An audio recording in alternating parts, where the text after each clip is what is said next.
안녕하세요, 여러분. 오늘은 고단백 미니 모의고사 문학편에서 대표 기출 맛보기 1회 해설 강의를 하도록 하겠습니다. 여러분들이 스스로 문제를 좀 풀어보고 싶다 하시면요. 목표 풀이 시간 30분 맞춰서요. 여기 목표 풀이 시간 30분 있죠? 목표 풀이 시간 30분 맞춰서 모두 다 풀어본 뒤에 선생님 강의 다시 들으러 오시는 거 추천드리고요.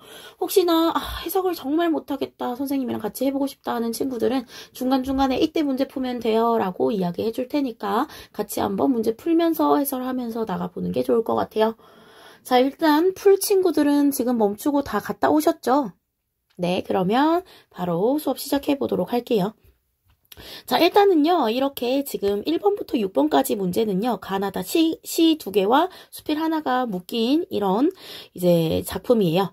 자, 이렇게 시와 작품들이 많이 묶인 이런 문제를 만났을 때는 저는 문제를 먼저 읽어보는 걸 추천드려요. 근데 문제를 읽을 때 다 선지까지 읽으라는 얘기 절대 아니에요. 왜냐면 여러분들이 이 작품을 머릿속에 완전 꿰고 있거나 하지 않는 이상은 선지를 먼저 읽어봤자 아무런 소용이 없어. 그럼 뭐부터 해야 된다는 얘기인가? 정말 그냥 말 그대로 문제만 읽으라는 얘기예요. 자, 예를 들어서 1번 한번 읽어볼까요? 1번은 가와 나의 공통점이라고 했으니까 가, 나, 시가 모두 필요한 문제죠. 2번은 나에 대한 이해를 적절하지 않은 거, 나시만 필요하네요. 이럴 때는 여러분들이 정말 모의고사를 치러 들어갔거나 또는 정말 떨리는 수능장에서라면 나시부터 읽어줘야 2번 문제 먼저 제끼고 갈 수 있겠죠. 그리고 지금 3번 문제는요, 기역부터 미음까지에 대한 이야기를 하고 있는데 기역 미음이 다 수필에만 나와 있어요. 그렇기 때문에 다를 읽고 풀 수 있는 문제고요. 5번 A, B도 다에서 나와 있으니까 다를 읽고 풀 수 있는 문제가 되겠죠. 그럼 문제 순서는 나 읽고 2번 풀고요. 그리고 가 읽어주고 나서 1번 풀고 다 읽고 3번, 5번 풀어주시고요. 그리고 4번까지 연달아 풀어주면 되겠네요. 나는 읽었으니까. 그렇죠? 자, 그 다음에 6번으로 가시면 6번은 3개 다 사용하는 문제예요. 자, 이런 식으로 문제만 읽었을 뿐인데 우리가 어떤 순서대로 모의고사를 헤쳐나가야 하는지가 좀 감이 잡혔죠. 자, 이렇게 풀어도 되는데요, 여러분. 근데 이거는 이제 선생님이 이 문제를 이렇게 분석하는데 익숙해져서 그럴 수 있어요. 그래서 정말 문제를 보고 나서 이런 순서를 못 짜겠다, 순서 짜는데 5분 걸리고 6분 걸린다 하면요, 차라리 그 5, 6분 동안 문제 2개 푸는 게 나아요. 그러니까 차례대로 푸세요, 그럴 때는. 근데 여러분들이 이렇게 문제를 눈으로 훑고 빠르게 문제 순서를 좀 정해 나가는 능력이 1분, 2분 안에 가능하다라고 한다면요, 이런 식으로 모의고사를 풀어나가는 게 훨씬 효율적입니다. 자, 일단 모의고사 얘기는 여기까지 하고요. 작품을 좀 한번 볼 건데 일단 여러분들한테 말한 대로 차례대로 보는 것도 좋겠지만 저는 그냥 가시부터 차례대로 나가도록 할게요. 그러니까 문제 풀이 순서에 맞게 다시 보고 다시 다 수필 보고 가로 가는 이런 형식 말고 그냥 가부터 차례대로 가보도록 하겠습니다. 자, 일단은 가시는요, 청명사의 유객입니다. 요객은요, 있을 유자의 객은 손님 할 때 객자인데요. 근데 맨 처음에 나그네라고 하네요. 그러니까 이 객이 뭐냐? 나그네를 상징한다 라고 보시면 될 것 같아요. 나그네를 이야기한다라고 보시면 될 것 같아요. 자, 그럼 나그네는 뭐냐? 화자를 객관화한 표현이에요. 화자를 객관화한 표현. 화자를 객관화해서 뭐가 좋은데요? 적어도 이 화자가 말하고자 하는 말을 조금 더 자세히 전달할 수 있겠죠. 주관적인 시선보다는요. 그래서 화자는 밑으로 쭉 읽어보면은 자연의 아름다움을 이야기하려고 하거든요. 거기서 느끼는 흥치? 그런 것들을 좀 더 잘 보여주기 위해서 자기 자신을 객관화했다. 마치 그 풍경의 한 장면인 것처럼요. 이렇게 보면 되고요. 봄산은 계절감을 나타냅니다. 봄산, 계절감을 나타내요. 자, 계절감을 나타내고 장소, 지금 화자가 있는 공간적인 배경이 산이라는 것도 보여주네요. 마음대로 논이네, 고요한 외로운 탑에 산세 지적이고 청각적 심상. 흐르는 작은 내에 꽃잎 떨어지네, 시각적 심상. 좋은 나물은 때알아 돋아나고 향기로운 버섯은 후각적 심상. 비 맞아 부드럽네, 촉각적 심상. 그래서 청각, 시각, 촉각, 후각으로 어떤 자연의 아름다움을 이야기하고 있죠. 그래서 여기 지금 위에 고요한부터 부드럽네까지는 감각적 이미지를 통해서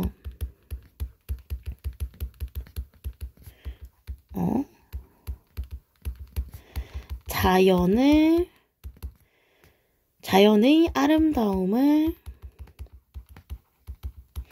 형상화했다라고 볼 수 있겠죠. 감각적 이미지를 통해서 자연의 아름다움을 형상화. 그 감각적 이미지가 청각, 시각, 후각, 촉각이고요. 근데 향기로운 버섯은 비마다 부드럽네. 선생님 이거 공감각적 심상 아닌가요? 아니죠, 당연히. 공감각적 심상은 감각 전이가 있어야 됩니다. 여기에선 감각 전이가 보이지 않아요. 감각 전이가 무슨 말이냐? 예를 들어서 새파란 초승달이 실이다. 달은요, 우리가 만져볼 수 없는 소재예요. 그렇죠.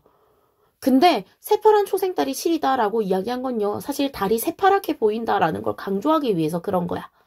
그러니까 시각적인 심상인 새파랗다가 그 새파란 색의 어떤 차가운 이미지 있잖아요. 그 차가운 이미지를 강조하기 위해서 실이다라는 촉각적 표현을 쓴 거예요. 그러면 시각을 촉각으로 감각을 전이시킨 거라고 볼 수 있죠. 마치 만지는 것처럼. 그냥 푸르게 보이는 건데 그 푸른색이 우리가 만지고 있다라는 것처럼 표현을 한 거니까 감각적 전이가 맞거든요. 근데 이건 그냥 감각의 나열이죠. 이걸 복합감각 심상이라고 하는데 향기롭다, 부드럽다를 그냥 병렬적으로 나열했을 뿐이지 얘에서 감각적 전이가 느껴지지 않기 때문에 뭐는 아니야? 공감각적 심상은 아니야. 자, 시읍졸이며 신성골짝 들어서니. 자, 여기서 신성골짝이 바로 화자가 지향하는 세계가 되겠습니다. 지향하는 세계. 뭐겠어요? 탈속적 세계. 탈속적 세계. 백년근심이 사라지네. 이 백년근심은 어디서 얻었겠어? 속세에서 얻었겠죠. 그래서 요거 두 개는 지금 대조를 이루고 있습니다. 자, 이렇게 시를 한번 읽어봤어요. 전체적으로 이해는 되셨죠? 우리 포인트를 좀 잡아볼게요. 왜냐하면 모의고사에서는 이렇게 많은 정보를 막 하나하나 나열하고 시 하나하나 분석하고 막 색깔 구별하고 그럴 필요 없어요, 사실. 그래서 포인트 두 가지를 한번 잡아보자면요. 첫 번째 포인트는 뭐겠어? 그렇죠? 감각적 이미지를 통한 형상화. 여기 있었잖아, 그치? 감각, 이미지, 아름다움, 형상화. 이게 지금 시의 대부분을 차지하고 있잖아. 그러니까 포인트 첫 번째가 되겠죠. 그럼 포인트 두 번째는 뭐겠어? 여기 있어요. 백년근심과 신성골짝을 대조한 거예요. 내가 지향하는 세계는 탈속적 세계인데 내가 속세에 있었기 때문에 백년근심이 생겼겠죠. 근데 신성골짝을 들어서자마자 그 백년근심 과장법이라고 볼 수도 있을 것 같아요. 그렇게 많은 근심이 사라져버렸대요. 그치? 그래서 이 시의 주제는 어떻게 될까요? 주제를 생각해보자면 아름다운 봄산에서 느끼는 흥치 정도가 되겠네요.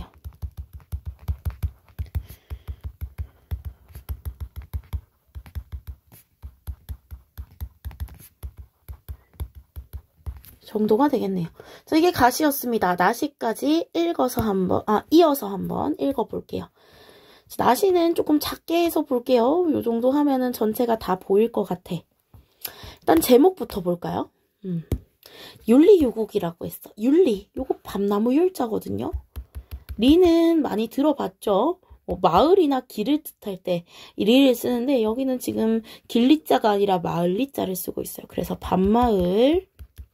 유는 흐를 유자인데 거니는 정도로 해석해 볼 수 있겠네요.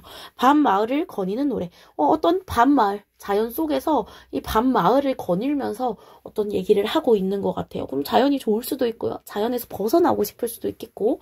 근데 사실 시가 두 개가 한꺼번에 출제됐을 때는 연결성 있는 시가 출제될 때가 요새는 더 경향성이 그렇게 되는 것 같아요. 원래는 대조적인 시도 많이 실렸는데 지금은 이제 고전 시가에서는 좀 흐름이 같은 시, 예를 들어서 유배시면 유배시 같이 실려 있거나 아니면 저항시면 저항시 같이 실려 있거나 이런 식인 것 같아요. 이건 물론 선생님의 분석이라서요. 너무 편협한 시각은 갖지 말고 받아들이되 선생님이 볼 때는 비슷한 주제일 것 같아요. 자, 그래서 윤리유곡으로 한번 가볼게요. 자, 도연명 죽은 후에 또 연명 나다니. 도연명은 누구일까요? 중국의 선인이에요, 선인. 훌륭한 사람. 근데 또 연명이 났대요. 도연명은 죽었는데 또 연명이 났대. 근데 밑에서 힌트를 얻을 수 있어요. 반마을 옛 이름이면 도연명이 살던 시절 아닐까요? 옛이라고 했으니까, 그치? 도연명이 살던 마을이 어딘지 쌤이 찾아봤더니 율리라는 것이더라고요. 이 율리는 뭐랑 같아? 화자의 마을인 율리와 이름이 같아. 그러면 도연명 죽은 후에 또 연명이 났는데 반마을 옛 이름이 때마침 같대요. 도연명이 살던 율리와 화자의 율리가 같다라는 얘기예요. 같은 율리라는 거야. 얘는 도연명, 이건 화자. 그치? 그래서 같이 율리면 또 연명이라고 했던 그 연명은 누구일까요? 화자가 되겠죠. 자, 그러면 알 수 있어요. 화자는 뭘 지향해? 도연명의 삶을 지향하는 것 같아요. 지향. 지향은 싫어하는 거. 지향은 그쪽으로 향하는 거예요. 왜 그럴까요? 수졸전원 때문에. 수졸전원이 뭐예요? 수졸전원은 전원에서 분수를 지키며 소박하게 살아감. 이걸 나타내는 사자성어가 안분지조 정도가 있겠네요. 안분지조. 자, 그러면 안분지족을 지키면서 사는 그 모습이 좀 지향하는 모습이다라고 분석해 볼 수 있겠네요. 자, 그 다음에 80 내용이에요. 삼공이 귀하다 한들 강산과 바꿀 소냐. 대조적인 소재 드러납니다. 삼공이 뭐냐면요. 영의정, 좌의정, 우의정. 이거 여러분들 사극 봐서 알죠? 권력과 뭘 가진 사람이야? 그렇죠. 권력과 부귀영화를 보통 가진 사람. 돈을 많이 가진 사람이에요. 이게 암만 좋다 한들 강산과 바꿀 수냐. 강산은 자연이 되겠죠. 대유법 사용하고 있고요. 그래서 이런 삼공보다는 강산이 좋아, 자연이 좋아 라고 이야기하고 있으면서 뭐 사용하고 있어? 아까부터 계속 사용하던 방법이 있어요. 다르랴. 혹시 필기 아까 놓쳤으면 제가 지우기 전에 놓쳤으면은 다시 돌아가서 멈춰놓고 필기 마저 하세요. 다르랴, 바꿀 쏘냐. 이런 것처럼 자연에서 자연 좋아요 하고 있는 마음을 강조하기 위해서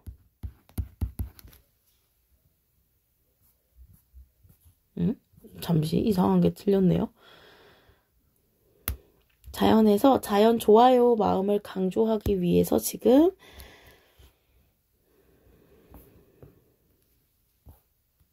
계속해서 설의적 표현 사용하고 있죠.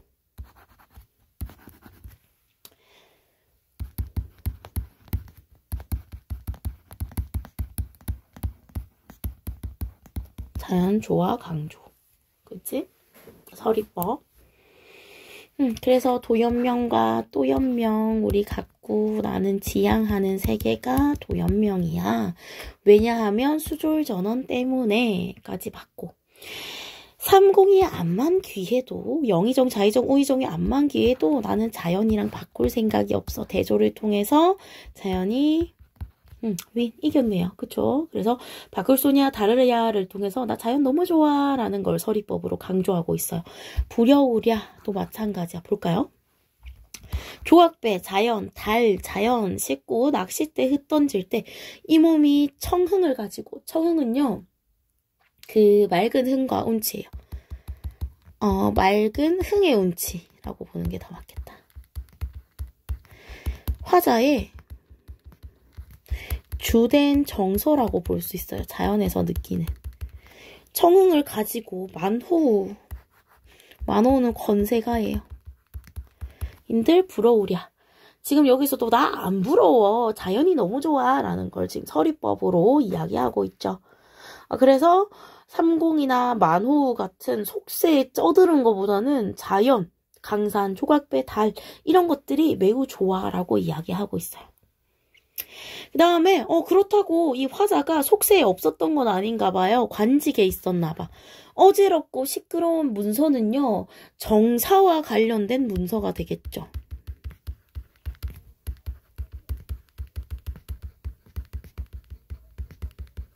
정사와 관련된 문서들 다 주워내어 던지고 필마 한 필의 말에 추풍 채를 쳐 돌아온 이 추풍은 계절적 배경이 되겠죠. 가을에 채를 쳐서 돌아오니 아무리 매인새에 놓였다고 이대도록 시원하랴. 매인새는 처지가 어때요? 처지가 어때? 그쵸? 자유를 구속당한 존재. 이게 뭐겠어? 관직에서의 화자가 되겠죠. 그러니까 뭐 동일시의 대상이다 정도로 생각하시면 되고, 이 새가 놓였다고, 매인새, 나도 매인새 신새였고 그 새도 매여 있는데 이 새가 놓였다고 나만큼이나 이렇게 시원하랴. 너무 시원해 라는 거겠죠. 내가 자연으로 들어오면서 관직 이런 걸 다 버리고 왔나 봐. 그렇게 다 버리니까 너무 시원해 라는 얘기를 하고 있어요. 새버들 가지 꺾어 낚은 고기 꿰어들고 주가를 찾으려 낡은 다리 건너가니. 이거 다 뭐예요? 그냥 열거잖아. 나열인데 다양한 행위를 연속적으로 나열하고 있죠. 그럼으로써 화자의 자연에서의 생활을 보여줍니다. 생활을 그냥 나열해놨어요. 그리고 나서 계절적 배경 알 수 있는 단어 나오네요. 추풍은 가을 추자니까 알았죠. 살구꽃은 뭐냐면 봄을 나타냅니다. 살구꽃이 봄에 피거든요.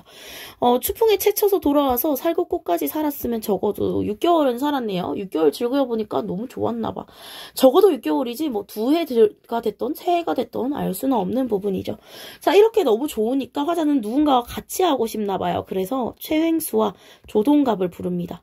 여기서 최행수와 조동갑은 뭐겠어? 그렇죠. 청자가 되겠죠. 화자의 말을 듣고 있으니까. 이 청자에게 돈호법을 사용해서, 돈호법은 부르는 방식이에요. 돈호법을 사용해서 뭐 하고 있냐면 하세 이거 뭐야? 그쵸. 청유죠. 청유형이죠. 청유형을 사용해서요. 쑥다림, 꽃다림. 자연에서 즐기는 것. 자연에서 즐기는 이 소박한 생활을 같이 하자라면서 이제 부르고 있어요. 닭찜, 개찜, 올벼, 점심은 날 시키소. 매일에 이렇게 지내면 무슨 시름이 있으랴 라면서 자연에서 지내는 거 너무 좋아요 라고 이야기하고 있죠. 자, 여기서도 포인트 한번 잡아볼까요? 이 시에서도 포인트 먼저 잡아보자면요. 첫 번째 포인트.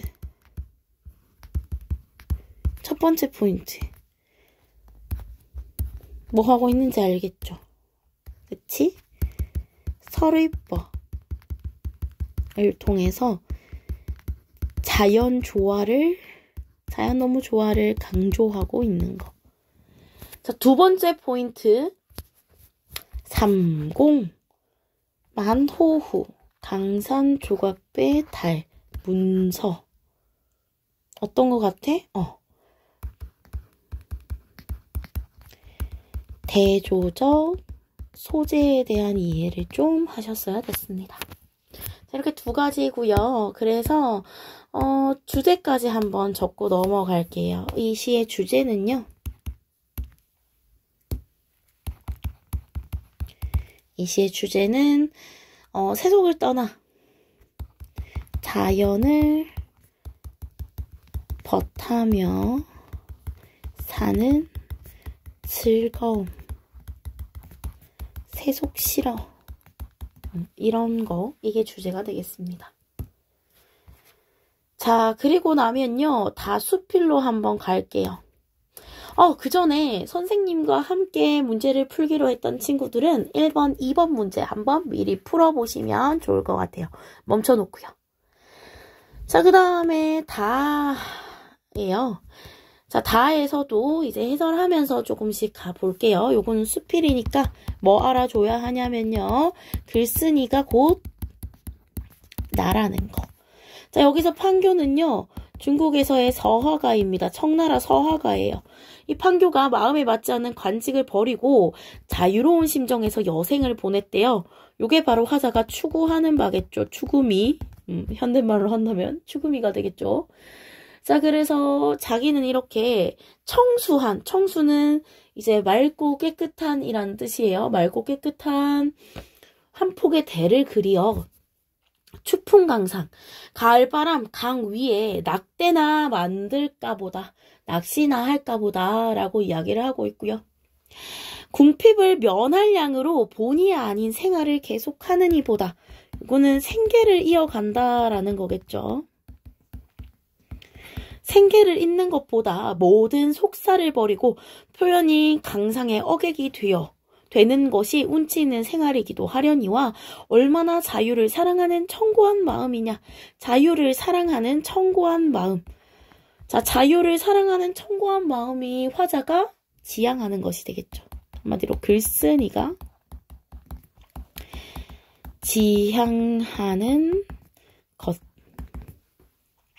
고기를 낚는 것도, 낚는 취미도 실로 삼매경에 몰입할 수 있는 좋은 노름이다. 자, 여기까지 읽고 나서 제목으로 한번 가볼게요. 왜 제목 미리 안 보셨어요? 여기까지 읽는 게 더 도움이 돼서 그랬어요. 자, 그러면 가볼게요. 조어 삼매라고 되어 있어. 아까 고기 낚는 거 나왔죠. 강상에 어객인 양 하고 나도 고기를 낚고 싶다. 조어는 고기잡이고요. 낚시. 삼매는 삼매경 할 때 삼매입니다. 우리 아까 삼매경에 좋다 뭐 이런 식으로 적혀 있는 거 봤었죠. 이거는 근심을 잊고 풀 집중하는 거야. 그러니까 몰입한다 정도로 보시면 돼요. 그래서 고기잡이에 몰입하는 수필이라고 보시면 됩니다. 자, 그럼 다시 본문으로 가서 읽어볼게요. 나는 어떤 생계를 면하는 것보다 궁핍을 면할 양보다 나는 강상의 어객이 돼서, 강위의 어객이 돼서 자유를 사랑하는 청고한 마음을 가지고 싶어. 그럼으로써 이렇게 고기를 낚는 취미가 정말 삼매경 하기에 좋은 취미인 것 같아. 라고 이야기하고 있어요.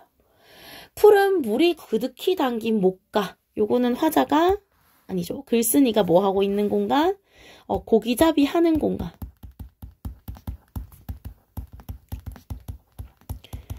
흐느적거리는 낚싯대를 척 휘어 잡고 바늘에 미끼를 물린다. 가장자리는 무리끼들이 꽉 엉켰을 뿐 아니라 고기도 송사리 때밖에 오지 않는지라 팔 힘 잘하는 대로 낚싯줄 허하는 대로 되도록 멀리 낚시를 던져 조금이라도 큰 고기를 잡을 양으로 힘껏 내던져도 본다. 봉당 물결이 여울처럼 흔들리고 나면 거울 같은 수면에 찌만이 외롭고 슬프게 고추서 있다. 찌만이 외롭고 슬프게 고추서 있대요. 이거 감정이입이야. 왜? 찌가 뭔데 얘들아? 찌 몰라. 볼게요. 낚시를 해요. 어떤 사람이.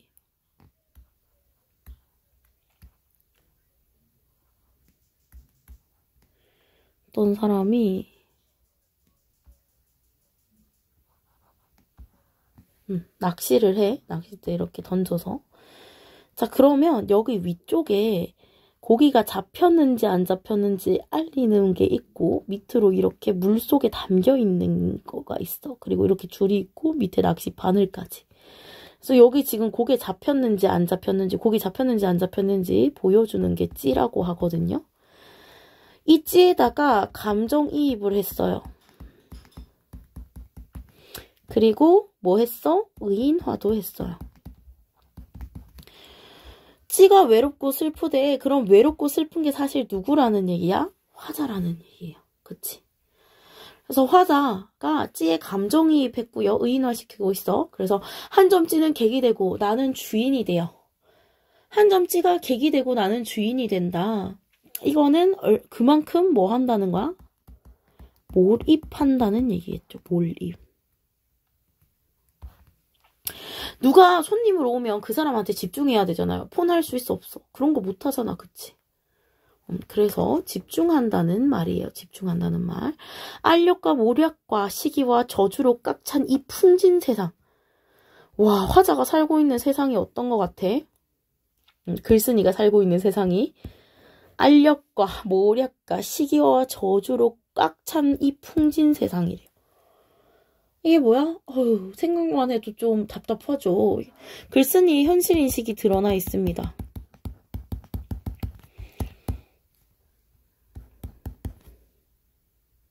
현실인식, 비판적이죠. 잠시만요.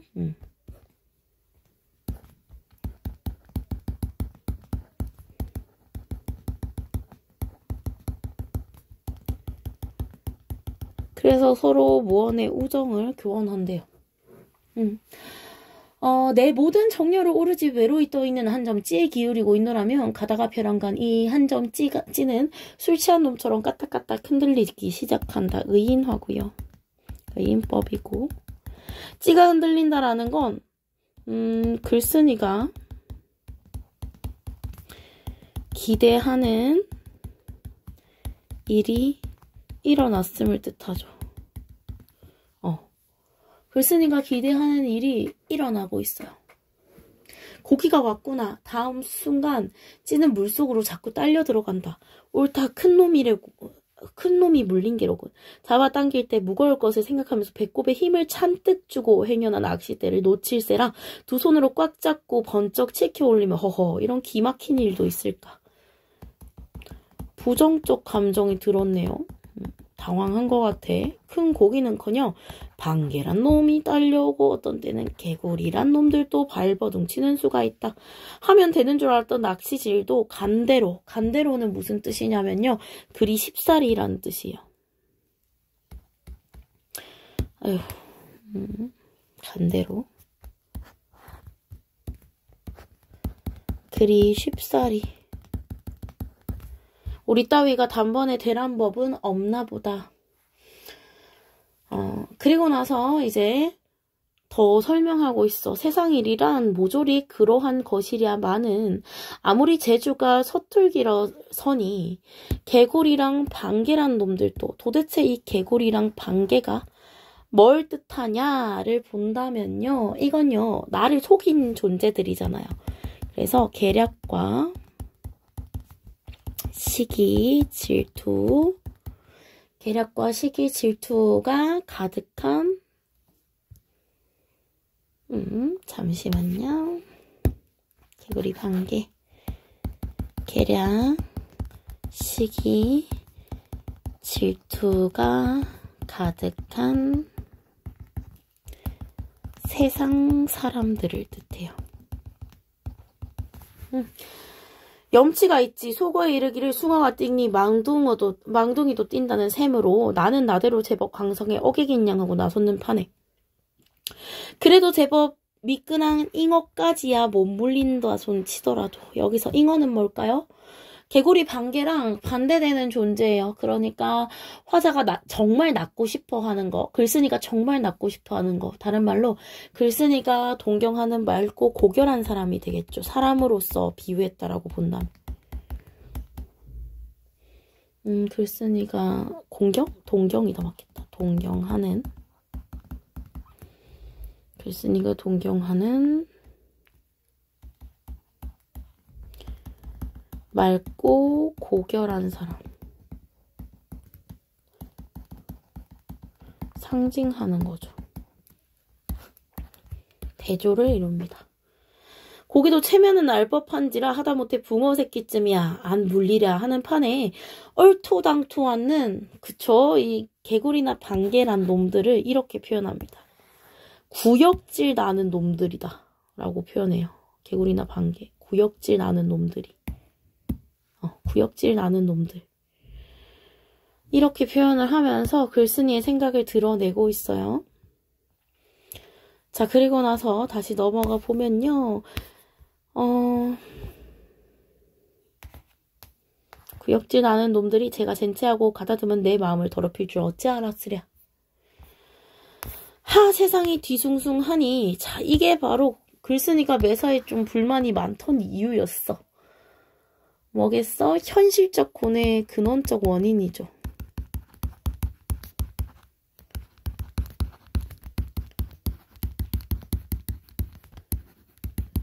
낚시 말고 서재에 좀 있어 보고자 했어요. 서재 지키어 한목의 유희로 푹 박혀 있자는 것도 말처럼 쉽사리 되는 것은 아니라 그렇다고 거리로 나가 성격 파산자처럼 공연스레 왔다 갔다 하기도 부질없고 보이는 것 들리는 것이 모조리 심사 틀리는 소식밖엔 없어. 그래도 죄 없는 곳은 내 서재니라 하여 며칠만 틀어박혀 있으면 그만 속에서 울화가 터져 나온다. 서재에 계속 박혀 있으니까요. 속에서 울화가 터져 나온대요. 이거는 고뇌가 드러나는 거죠. 그럼 서재는 나의 고뇌를 해결했나요? 못했나요? 하지 못했어. 위진간에 삼삼벽촌에 응거하여 청담이나 일삼던 그네. 자, 이건요. 그러니까 중림칠연을 이야기하거든요. 중림칠연. 남북시대, 그러니까 춘추 전국시대에 좀 혼란스러운 시대에 나는 좀 깊은 산이나 아니면 어떤 풀숲으로 들어가서 후학을 양성하거나 혼자 돌을 닦을 거야 라고 했던 그런 그네들, 중림칠연이라고 불러요. 그런 사람들을 한때는 욕한 적도 있었으나 막상 나 자신이 그런 심경에 처해있고 보니 나라가 엉망진창이야. 그러니까 고인의 불우한 그 심정을 넉넉하게 동감하겠다. 나도 다 버리고 그냥 속세에 던져버리고 자연이나 가고 싶다. 라고 하고 있어요. 보면 알겠지만 이 시는요. 일제강점기 시입니다. 수필이에요. 일제강점기. 수필입니다. 주제 뭘까요? 지식인의 괴로움. 이 혼란한 시대 일제강점기를 살아가는 지식인의 괴로움이 되겠죠. 자, 그럼요. 이 수필을 읽을 때 몇 가지 포인트가 있겠죠. 작품의 구조를 좀 아셔야 됩니다. 수필이기 때문에 어떤 구조로 되어 있을까?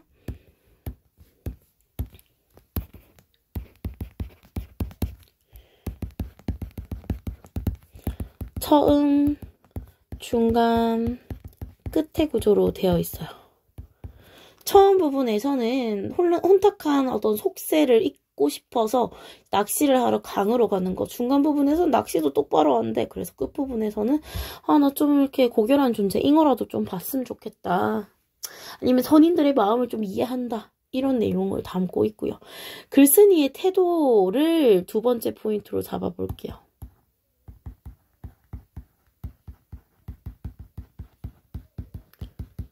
뭘 추구하죠?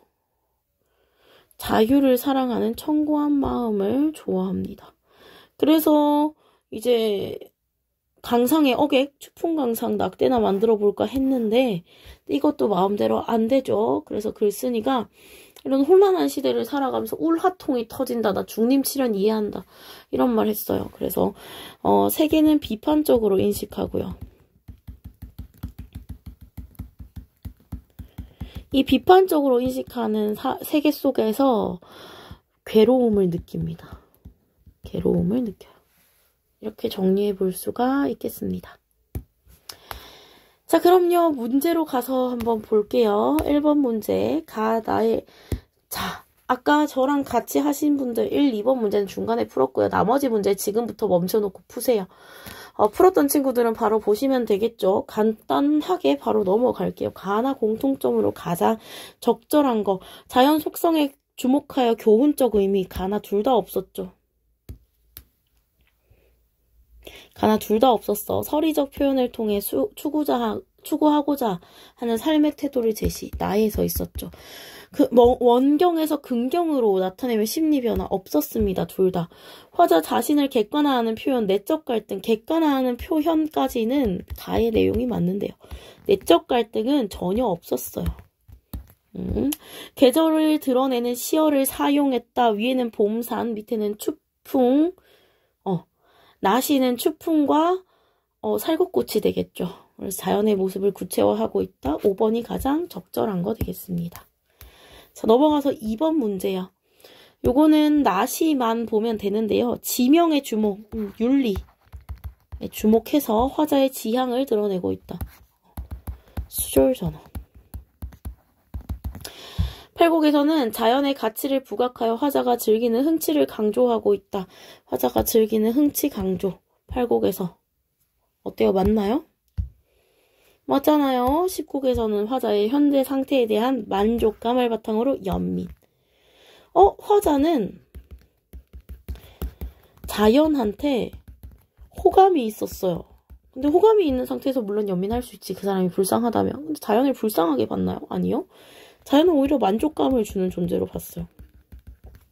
연민이라는 표현이 맞지 않습니다. 정답 5번이고요. 15곡에서 다양한 행위를 연속적으로 나열해서 생활을 일면 제시하고 있죠. 예를 들어서 새버들 가지 꺾어 낚은 고기 꿰어들고 슈가를 찾으려는 낡은 다리 건너가니 이런 것들. 17곡에서는 청자 호명하고 있죠. 최행수와 조던갑. 호명하면서 즐거움, 쑥다림이나 꽃다림을 같이 하자라는 화자의 마음을 전달하고 있으니까 다 맞는 거 되겠고요. 정답은 3번 되겠습니다. 위에 작품만 꼼꼼하게 읽으면 이렇게 문제가 쉽게 풀려요. 자, 그 다음에 기억, 미음에 대한 이해로 적절하지 않은 거. 생계를 유지하기 위한 생활과 대비되는 낚시에 의해 얘기했죠. 나 생계를 유지하느니 추풍강상에 어객이 되겠다라고 했어요. 낚시 도구와 글쓴이의 관계를 설명하여 낚시에 몰입하는 태도를 표현하고 있다. 니은에서 보면요. 나는 찌는 한 점 찌는 객이 되고요. 나는 주인이 된다라고 했으니까요. 내가 몰입하고 있다라는 태도를 잘 보여주는 거 맞죠. 디귿 낚시에 집중했던 글쓴이의 기다림과 기대에 부응하는 순간을 부각하고 있다. 맞죠. 찌가 흔들리는 순간. 찌가 술 취해서 흔들린다라고 했어요.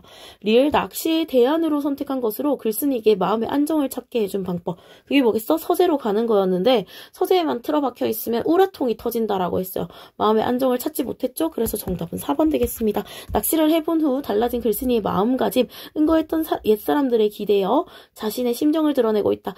중림치량에 대해서 옛날엔 욕도 한 적이 있었지만 지금은 공감한다 라고 했으니까 맞는 거 되겠죠. 그래서 정답은 4번 되겠습니다.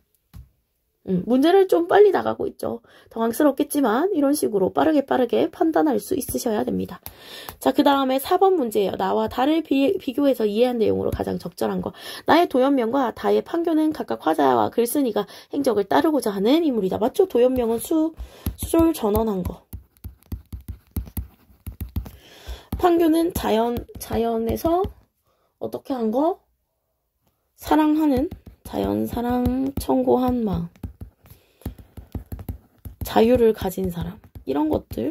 행적을 따르고자 하는 인물 맞죠? 나머지는 다 틀렸어요. 그래서 정답은 일단 1번입니다. 여기서 4번 넘어가고요. 5번 볼게요. A와 B에 나타난 이해로 가장 적절한 거. 적절한 것만 보자면요. A에서 나타난 것은 뭐야? A가 뭐였어? 개구리나 반개가 계속해서 잡힌다는 거예요. 자, 그럼 A에서는 어떤 감정이 들었을까? 어떤 감정이 들었을까요? A에서는? 좀 아쉬움이나 실망 같은 감정이 있었겠죠. 그래서 여기 실망감. B에서 자신의 손상된 체면에 대한 한탄. 그쵸. 고기란 놈도 체면이 있지. 잉어라도 올라오던지 반개나 개구리가 웬 말이냐라고 이야기하죠. 그래서 3번이 정답 되겠습니다. 자, 그 다음에 6번 문제는요. 문학 작품에서 공간에 대한 인식을 형성화하는 방식은 다양하다. 공간에 대한 인식을 직접적으로 드러내는 표현을 사용하거나 공간 내 특정 대상의 속성으로서 그 대상이 포함된 공간 전체를 표상하기도 한다. 또한 이러한 인식은 공간 간의 관계를 통해 표현되기도 한다. 이때 관계를 이루는 공간에는 작품에 명시된 공간은 물론 그 이면에 전제된 공간도 포함할 수 있다. 공간이란 말이 너무 많이 나왔죠. 이런 문제는 일단은 공간에 대해서 묻는 거라는 거 알아야 돼요. 자, 그럼 볼까요? 가의 신성골작은 화자가 지향하는 공간으로서 이에 대립되는 곳으로 백년근심이 유발된 공간이 이면에 전제된 것이라고 할 수 있겠군. 그쵸? 속세와 대조되는 공간이라고 볼 수 있겠죠. 그래서 1번 맞습니다. 적절하지 않은 거 찾는 거였어. 나의 낡은 다리는 주가와 옹골이라는 속성을 가진 두 공간의 경계를 표현. 낡은 다리, 주가, 옹골 다 자연 속에서 시골의 그 생활 방식이었어. 그렇기 때문에 대비라는 말이 조금 옳지 않습니다. 그래서 정답 2번이고요. 나머지는 다 맞습니다. 확인해 보시면 되고. 자, 여기까지 하고 옆으로 한번 넘어가 볼게요. 옆으로 넘어가면 이제 속삭임이라는 작품인데요. 이건 내용은 좀 한번 읽어보시면 될 것 같고요. 내용을 정리만 좀 해볼게요. 일단은 대표적으로는 나라는 사람이 나옵니다. 내용은 여러분들이 스스로 한번 읽어보셔야 돼요. 나라는 사람이 나와요. 잠시만요. 내용은 스스로 한번 읽어보시고요. 정리 한번 하자면 나라는 인물이 나옵니다. 이 나가요. 1인칭 시점이겠죠. 고백적 어조로 자신의 잠든 딸에게 이야기합니다. 이 잠든 딸한테 뭐라고 하냐면요. 너는 아주 고전적인 시인이 되어야겠다. 라고 해요. 나의 현실 인식이 나오는데요. 나의 현실 인식은 문 밖은 모두 전쟁이다. 라고 이야기합니다. 전쟁, 미움이나 대립 이런 것들을 의미하겠죠. 이렇게 미움과 대립이 있는 세상에서 잠든 딸 아직 아기예요. 가슴에 얼굴을 파묻고 잘 정도로 아주 애기인데 너는 아주 고전적인 시인이 되어야겠다라고 하는 이유는요. 이 아기에게 뭘 이야기하고 싶은 걸까? 다시 나가 있고 아기한테 이야기하죠. 너는 아주 고전적인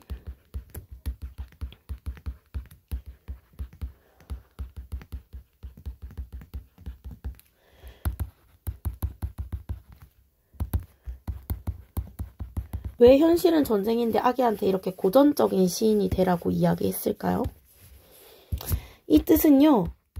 아름다운 말, 풍경 같은 것을 하고 볼 줄 아는 사람이 되어라 라는 뜻이에요.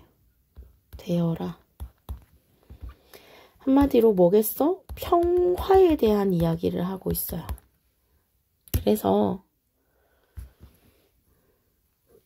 잠시만요. 그래서 자, 이렇게 보면 됩니다. 갑자기 생겨났죠. 못 적은 친구들은 지금 멈추고 적어보시고요. 1인칭 고백적 어조를 사용하는 나는요. 현실은 밖은 항상 전쟁이다 라고 현실 인식을 하고 있습니다. 그래서 잠든 어린 딸한테 너는 아주 고전적인 시인이 되어야겠다 라고 이야기합니다. 아름다운 것을 보고 말할 줄 알아야 한다 라는 뜻을 가졌고요. 딸한테 이렇게 속살거리는 이 속삭임 첫 번째는 평화를 이야기하는 거예요. 자, 그 다음에 딸과 함께 있는 장소가 과수원이어서 옛날 자기 집에 있던 과수원을 회상하게 되는데요. 아버지가 다리가 좀 불편하셨고요. 아제비는 신분이 좀 불확실한 사람이었어. 그래서 아버지는 아제비의 신분을 보증해주는 사람이 되고요. 아제비는 아버지의 몸이 불편하니까 서로 이제 부축해주면서 아버지가 아제비한테 많이 의지를 하게 되는 사이였어요. 아버지와 아제비는 서로 어떤 그 사상을 가지고 있었는지 아는 상태였어. 아버지는 반공강연을 하셨던 사람이었고요. 공산당을 엄청 싫어하는 사람이죠. 아제비는 남로당이었어요. 남로당은 남조선 노동당의 줄임말이에요. 아제비는 그러니까 공산주의 사상을 가지고 있던 사람이었죠. 그러한 점이 아제비의 공책에서도 드러나는데요. 이 공책에서 보더라도 공책을 끝까지 아저씨가 들고 있었거든요. 아제비가. 그러다 보니까 아제비의 사상은 변하지 않았다는 걸 알 수 있어. 그럼에도 불구하고 두 사람은 말이 끊이지 않았대요. 그래서 이 둘의 속삭임은요. 둘의 우정을 뜻하고 조화를 뜻하죠. 그래서 상식으로는 설명되지 않는 일들이라고도 이야기합니다. 이 둘의 우정을 가지고요. 그래서 이 글의 제목이 속삭임인데요. 두 가지 속삭임을 이야기하고 있어. 딸에게 해주는 평화에 대한 이야기. 그리고 그 아버지와 아제비에 대해서 이야기하면서 둘이 나눈 그 조화의 모습.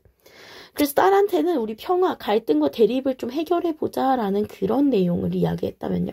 아버지와 아제비가 나눈 대화, 그 속삭임은 조화를 의미하겠죠. 그래서 평화와 조화에 대해서 이야기하는 글입니다. 요렇게까지만 보고 넘어가서 문제 바로 풀어볼게요. 여러분들 이해가 안 된다면 글 따로 한번 읽어보셔야 돼요. 알겠죠? 다 적었으면 지울 거고요. 못 적었으면 여러분들 멈춰놓고 적어주세요. 자, 7번 문제부터 볼게요. 윗글에 대한 설명으로 가장 적절한 것은? 이라고 묻고 있어요. 가장 적절한 거. 공간적 배경에 대한 묘사를 통해 라고 했는데, 인물의 태도가 변화하는 양상. 라고 했어. 인물의 태도가 변화하는 양상은 전체적으로 읽어봤을 때 나오지 않아요. 이렇게까지 입체적인 인물이 나오지 않거든요. 인물 간의 대화를 통해 인물이 겪은 과거 사건의 비현실적인 성격을 드러내고 있다. 대화도 일단 잘 안 나왔고요. 비현실적인 성격, 판타지가 아니라 사실적인 이야기이기 때문에 이것도 맞지 않습니다. 서술자의 고백적 진술을 바탕으로 과거에 대한 기억과 그 기억에 부여한 의미를 제시하고 있다. 이게 가장 맞겠죠. 과거에 대한 기억은 아버지와 아제비의 추억에 대한 기억이고요. 그 기억에 부여한 의미는 조화와 평화가 되겠죠.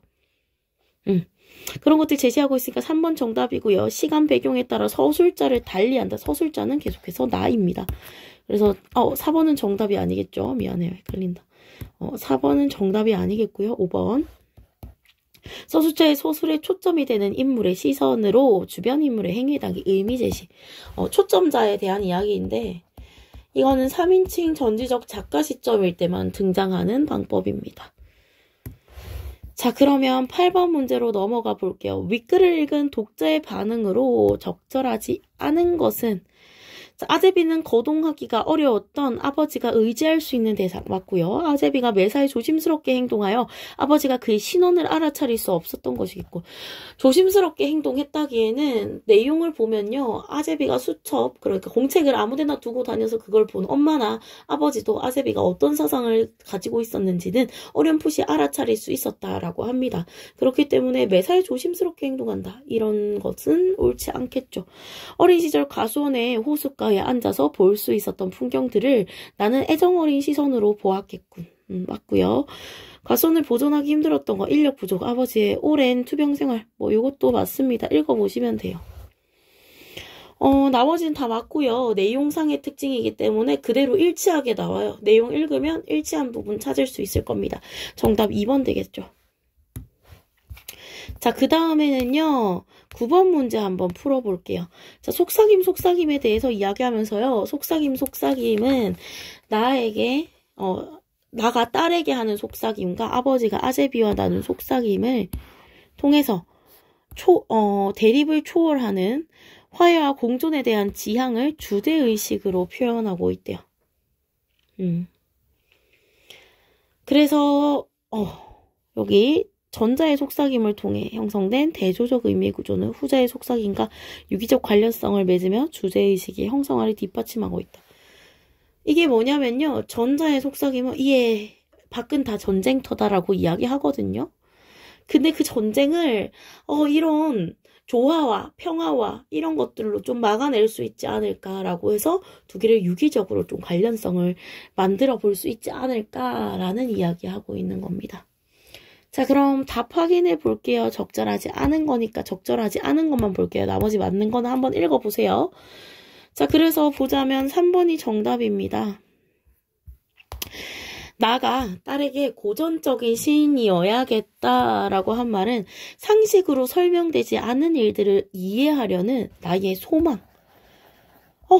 이 아버지와 아제비가 친하게 지냈던 상식으로는 설명되지 않을 일들을 어렴풋이 나는 이해했던 거야. 이게 바로 조화구나. 이게 바로 평화구나. 그렇기 때문에 딸한테는 그런 조화와 평화를 찾을 수 있는 고전적인 시인이 되어야겠다고 이야기하는 거예요. 그러니까 나는 이미 이걸 이해했어. 근데 이해하려는 뭐라 그래? 이해하려는 소망이라 그러잖아요. 그럼 이거는 틀린 선지가 되겠죠. 3번이 답입니다. 여기 지금 9번의 내용 3번이 답이겠죠. 자, 기억은 뭐냐면요. 기억은 잠시만요. 공책. 아제비의 공책이네요. 가장 적절한 거 고르라고 했는데 정답만 볼게요. 이것도 딱히 어려운 문제는 없습니다. 5번이 정답이고요. 아제비가 과수원에서 생활하는 동안 아제비의 신념의 변화가 없었음을 짐작하게 해주는 말들이 적혀 있었다. 아까도 공책, 신념이 변화가 없다라는 얘기 한 번 더 해드렸을 겁니다. 기억하시면서 10번 문제까지 풀어보시면 되고요. 자, 앞선 친구들은 여기까지 학습했어요. 그리고 나머지들은 우리 답지 참조하시면 정리된 부분이 있어. 답지에 그 문제 해설을 보라는 게 아니라 정리된 부분, 포인트 잡아놓은 부분들과 주제를 좀 보시고 나서 다음 주에 오셨으면 좋겠습니다. 그래서 지금 남은 작품들을 보면요. 첫 번째 작품은 배비장전이라는 건데요. 배비장전은 이제 고전이에요. 그리고 또 조금 가다 보면요. 5월의 한이라는 작품과 벚꽃 그늘에 앉아보렴이라는 작품이 있는데요. 이 두 작품은 현대시가 되겠죠. 이렇게 총 3작품이 지금 우리에게 남아있어요. 요거는 답지 참조하셔서요. 한번 해설해 보시면 될 거고요. 네, 이렇게 해서 여기서 동영상 마치도록 하겠습니다.